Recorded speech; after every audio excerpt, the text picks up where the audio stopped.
I do not think that colored is a race. And I think it was wrong to have put them as a race, rather as a culture. Zulu is a culture, it's not a race. Xhosa is a culture, not a race. And the one thing that you will learn is that even under the culture of Coloureds, there are so many different subcultures. Similar to Amaxhosa. People understand Amaxhosa as this one homogenous group. They're not. They are actually a collaboration of so many different groups from so many different parts of Southern Africa. Amamfengu, Amabele, Amabhaca, Amampondo, Amampondomise, etc., etc., all falling under Xhosa. So similarly with the Coloureds, there are subsets as well. They are not one homogeneous thing. But I don't think they are a race. I don't think when they ask, what is your race, you say, I am colored. I think the closest thing we could maybe play around with is mixed race. I'm a mixture of other races, being white, black, but not colored. It's a culture. Again, if you disagree, I'm happy to have the debate or discussion.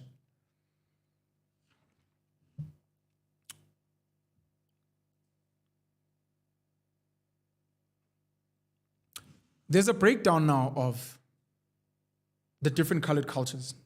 And I'd like to introduce 5. There may be more. And if there are, this is your time to shine.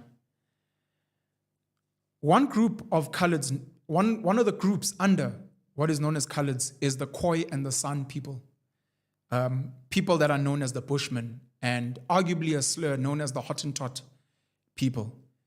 These are indigenous to Southern Africa, and for some people more especially Southwestern Africa. Again, it's up for debate. People that have been in Southern Africa for over 25,000 years, maybe even longer. Some argue that they've been here for 100,000 years. Some argue that these are the people that were responsible for the cradle of humankind, and that there's a chance that the world or humanity started here. When we speak about the story of Adam and Eve, we speak about people that were born here at the cradle of humankind, or more specifically for some, Empumalanga, Inzalo Yelanga, the birth of the sun. And the Khoi and the San people, some would argue, were not real terms. As much as you'd say Khoi, as much as you say Kwe, or the Kwe people, or the Khoi people. Some argue that Khoi and San are acronyms. KHOI for the Kaap Holland Orientated Indigents. Kaap being the Cape, Holland being the Dutch, orientated indigents. Orient arguably also from the Asian part of where they come from, or that they may be linked to. And the San people, SAN, standing for Southern African Natives. Whether this is true or not, I cannot say, but this is one of the arguments for where these terms come from, that people would then embrace as terms for the Bushmen or the indigenous Southern Africans. That is the one group. They have got leaders to this day. I know some of their languages are included in our coat of arms. And for many years, their leaders would protest at the union buildings in Pretoria. They would set up camp and they would have signage up there. They would start even a garden where they would say they want the term colored to be removed and scrapped because they are not colored people. They are the Khoi and the San, the Bushmen. And this term colored is derogatory to them. These people, this subset of colored to me, is not mixed race. This is a group of people that I hear. They do not identify as Bantu people because the people of Ntu arguably are people that tracked from the Great Lakes or from the middle of Africa and tracked south, into then splitting up into the groups that we have today, who are all collectively the Nguni, the Sutu, the Venda, the Shitsonga, the Shangaan, the Ndebele.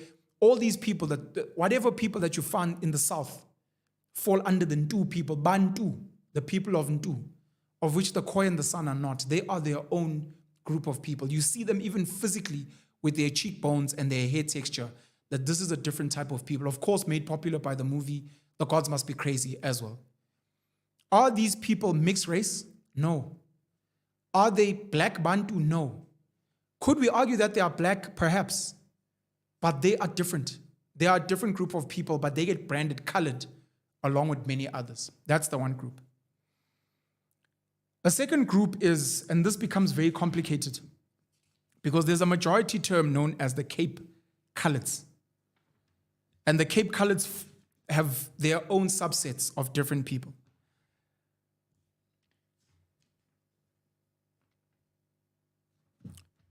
With the Cape Coloureds, you find Cape Malay from Indonesia.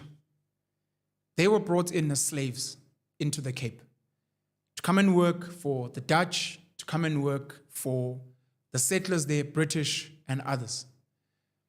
When you look at the Cape Malays, you see in their hair texture, in their skin texture, these guys look Asian.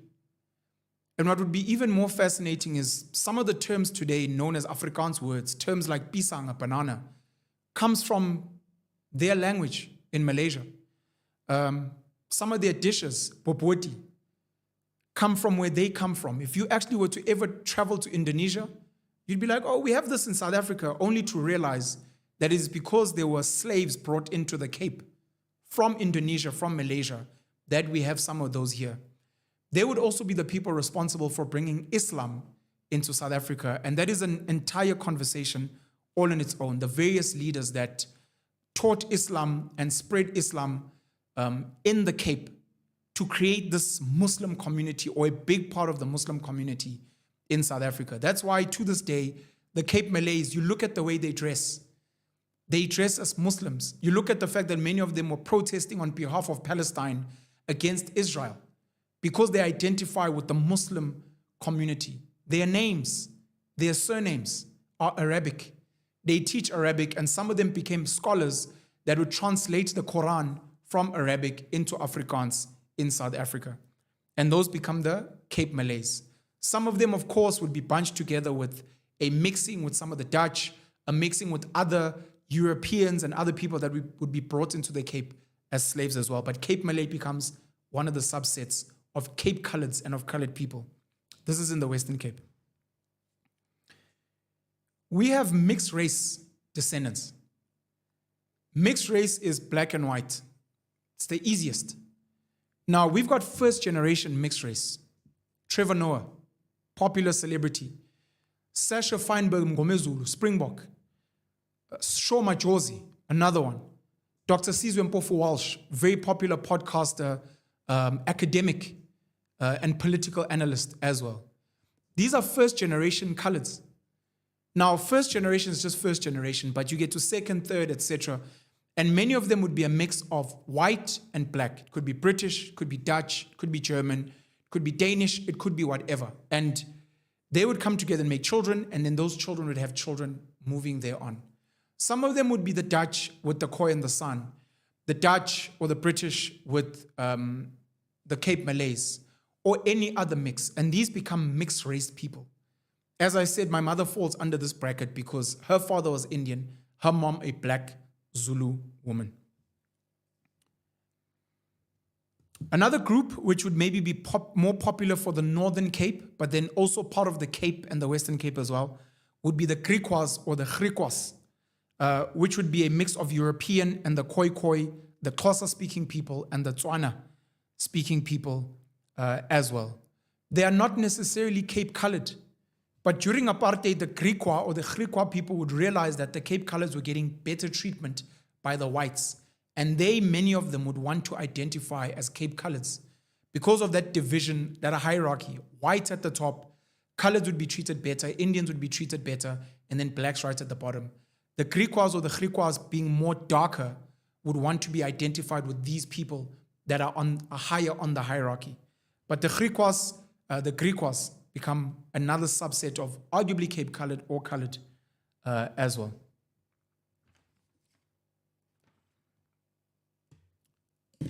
In the eastern part of South Africa would be the Zulus. With the Zulus would be the settlement initially of the Portuguese, with Natal being the name meaning Christmas because they landed around Christmas. So Natal means Christmas in Portuguese. But after the Portuguese would be the British, who would settle there very famously. They would fight with the Zulus. They would have a relationship with the Zulus. They would give birth to a colored community, a mixed race community in the eastern part of Southern Africa. So you'd have a mix of British and Zulu. But the British would also bring slaves from India, specifically to work the sugarcane fields, which is why Durban to this day is the most populous place with Indian people on earth after India itself. There are more Indians in Durban than anywhere else in the world outside of India.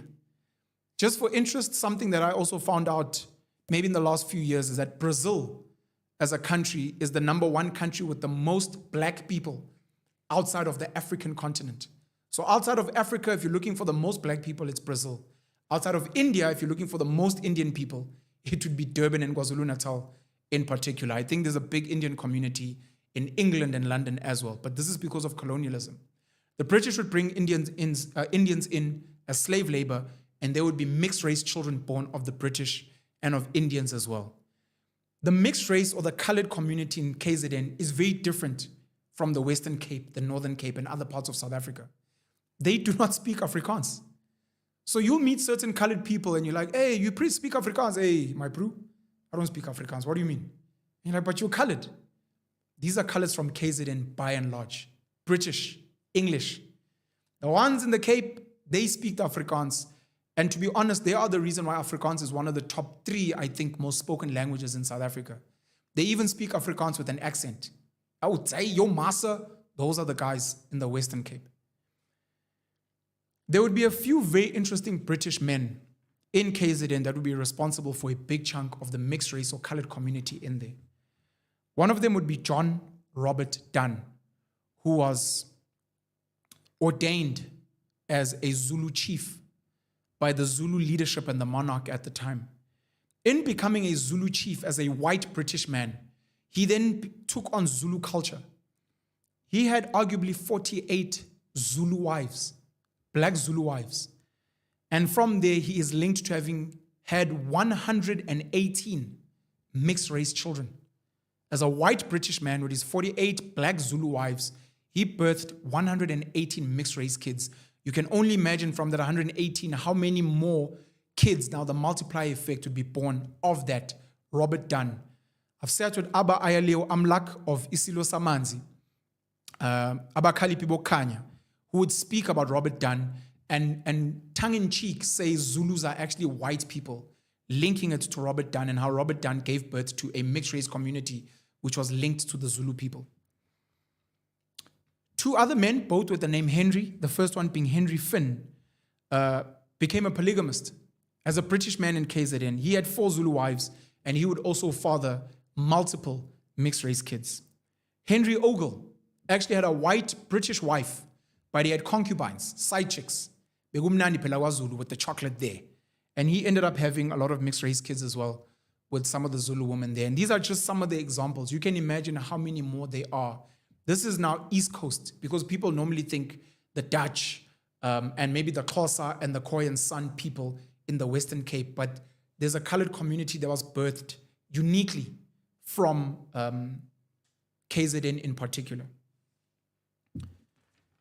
These are the major groups, 5 of them. Again, it gets more complicated. There's the Free State, of which there are arguments that the Sotho people also would have relations with settlers, whether it was the British, whether it was the French, because there were French missionaries, specifically in Lesotho.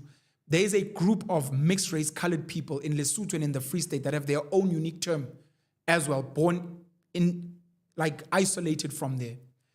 Because of mining activity in the Witwatersrand, in Johannesburg, etc., a lot of coloreds, a lot of mixed-race people would then move. That's why today you have your Eldorado Park, your Reiger Park, your Lenasia, and other parts where there are heavy colored populations. Some of them speak English, some of them speak Afrikaans. These are now Joburg Coloureds. Joburg Coloureds are not necessarily from the Western Cape. I've spoken about the Northern Cape, which of course are the Griquas, but of course there's a big Xhosa community there, Tswana speaking community there. And then the Khoi and the San also had a huge settlement there as well. There would be mixed race people that were born of the Eastern Cape as well. Some of the ships landing at the ports there who would then engage and intermingle with the Xhosa speaking people of the Eastern Cape. I just wanted to raise those major groups of Xhosa people. Of colored people. I just want to get a note for you. This is something that I posted recently on social media, and I've been getting people to engage me on some of their views of the colored communities, their understanding of them as well. I've given you my 5 major breakdowns, but I'm going to go through this list of this post that I posted on Twitter and on Facebook. The different types of coloureds in South Africa. Cape coloureds, Dutch and Bantu/Khoi mix. Also the generic term for most coloureds in the Western, Eastern, and Northern Cape, the Cape region of Southern Africa. The Cape Malay that I've spoken about, Indonesian, Malaysian.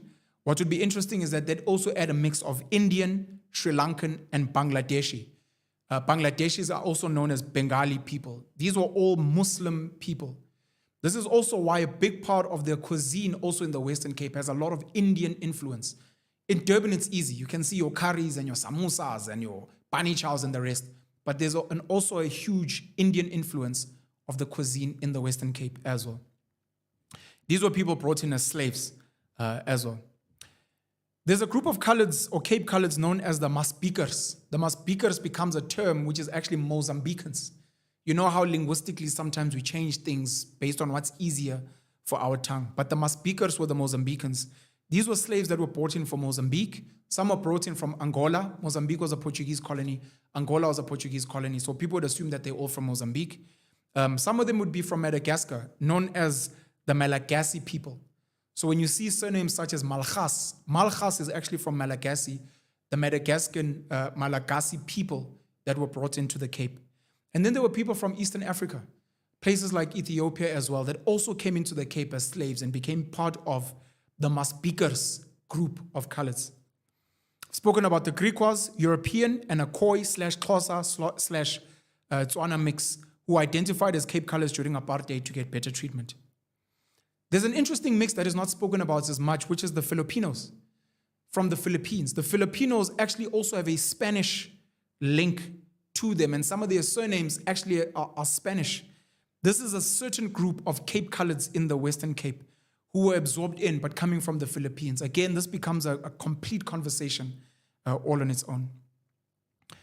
In the Eastern Cape, there's a group of slaves that came from Ethiopia known as the Oromo slaves, who settled in the Eastern Cape and then were also absorbed as Cape coloureds. These are people with Ethiopian touch. So there may be people that sometimes, I mean, it's very easy with the Xhosa because you look at the surnames, Groot Boom, whatever, and you're like, okay, these might come from coloureds, or it might be Xhosa-speaking people that were working on white farms and then took their master's surnames, like a lot of the coloureds as well. But then you look at some of the features, and some of them might be light-skinned, some of them might be mixed, some of them might even look arguably Ethiopian, etc. This is because there's actually proof that there were slaves from Ethiopia brought into the Eastern Cape who would mix with the Cape coloureds, with the Xhosa-speaking people as well. The Khoi and the San, where I started in indigenous South Africans who are not mixed, but were forcefully grouped under the coloured term. Eastern Cape coloureds, a mix of the Boer people, track Boers, who were moving from the Cape inwards, the voortrekkers, who would then intermingle or procreate, have children with Xhosa and Khoi people that were living in the parts of the Eastern Cape at the time. And then the Natal coloureds that I've spoken about, a British and a Zulu, or a British and an Indian mix who speak English. I think as I make follow-up videos, maybe TikToks, maybe having conversations on podcasts, I'll speak about some of the other groups that people write in the comments.